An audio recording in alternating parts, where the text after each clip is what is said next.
ها يا بي واي دي هتعملي ايه؟ انت كده هتخللي يا بنتي، انت كده هتخللي في المخازن. يعني سمير ريان عامل عرض على النيسان صني وبيبيعها باقل من 700 الف جنيه، وانت لسه سعرك الرسمي 680 الف جنيه.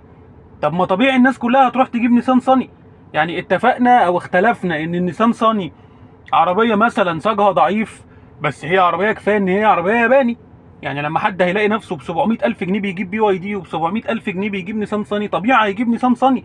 الاثنين اوتوماتيك ماشي، الاثنين فيهم اي بي اس ماشي، الاثنين فيهم ايرباج ماشي، الاثنين الصالون بتاعهم واسع، تكييف كويس، بس برضه يعني دي صيني ودي ياباني. فانا يعني لو معايا نفس الثمن، لو معايا الرقم هجيب النيسان صني، مش هجيب البي واي دي. فلازم يكون في فرق في السعر شويه. ايه اللي بيخلي الواحد يجيب بي واي دي او بيجيب الصيني؟ تبقى العربيه سعرها حنين شويه، بيبقى سعرها متهاوت شويه.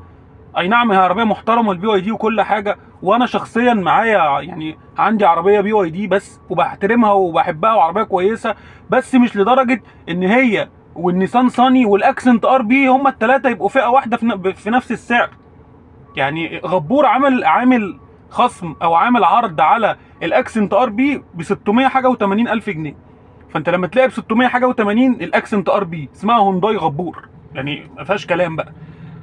والنيسان صيني وياباني والبي واي دي صيني، هتجيب ايه؟ طبيعي جدا هتروح تجيب الاكسنت ار بي او النيسان. في المؤخره بقى خالص، يعني ورا النهائي، لما تجيب البي واي دي. فانت كده هتخللي في المخازن، كده البي واي دي هتفضل مرطرطه في المعارض، محدش هيجيبها. يعني يا اما تنزل يبقى سعرها الرسمي 600 580. انا بتكلم على الاوتوماتيك عشان محدش يقول لي هي عامله 590، ده 590 ده مانوال، هي عامله اوتوماتيك حوالي 680. يعني فرق 100,000 او 90,000 بينها وبين الاوتوماتيك، بينها وبين المانوال قصدي. محدش يقول لي ان هي عامله 500 وحاجه، 500 وحاجه ده مانوال. انا بتكلم بقارن بين الثلاثه في فئه الاوتوماتيك. الثلاثه اوتوماتيك اكسنت ار بي بي واي دي نيسان، الثلاثه بيلعبوا في سكه ال 700 او ال 690.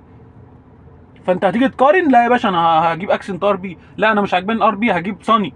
لكن مستحيل يكون انت معاك ال 690 الف جنيه او ال 700 وتلاقي غبور بيبيع الاكسنت ار بي والناس بتجري عليها. وانا واحد من الناس لو معايا الرقم ده صدقني هيروح اجيب الاكسنت ار بي.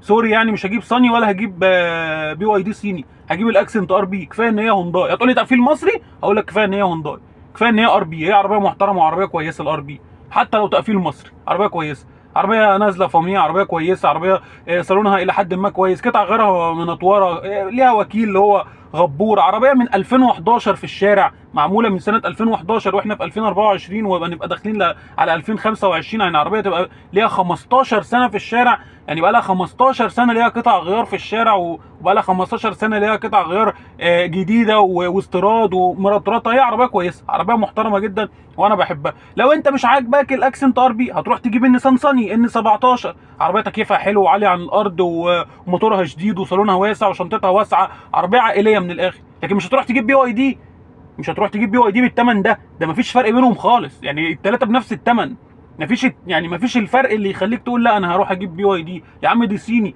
هروح اجيبها، يا عم ده فرق 100,000 جنيه ولا 150,000 جنيه، انا اولى بيهم على قد فلوسي. لا ده الثلاثه بنفس الثمن. فانت غبور عامل عرض على الاكسنت ار بي، وسمير ريان عامل عرض على النيسان صاني والبي واي دي. لا شوفي لك حد بقى يعمل عليك عرض، ولا تعملي اتفاقيه مع حد ينزل لك سعرك، بما ان سعرك الرسمي بيتوافق مع الاكسنت ار بي ومع النيسان صاني. دي عربيه كوري، او دي عربيه يقال عليها ان هي كوري او تبع غبور، ودي عربيه ياباني وانت صيني. فما يبقاش السعر واحد، ما برضو في عقل ولا ايه؟ يعني ربنا يهديك يا بنتي. البي واي دي برضو المفروض ترجع عقلها شويه، يعني ترجع لعقلها اكتر من كده. و680 ده حاجه اوفر خالص. يعني هي المفروض يبقى سعرها 650، لا المفروض يبقى سعرها 580 مش 680 في الاوتوماتيك، ويكون سعرها مانوال 500 510 كده. لما تلاقي الفرق 100,000 جنيه بينها وبين الاكسنت ار بي، في ناس هتجيبها، في ناس هتجيبها عشان اولى بال 100,000 جنيه، ودي اوتوماتيك ودي اوتوماتيك.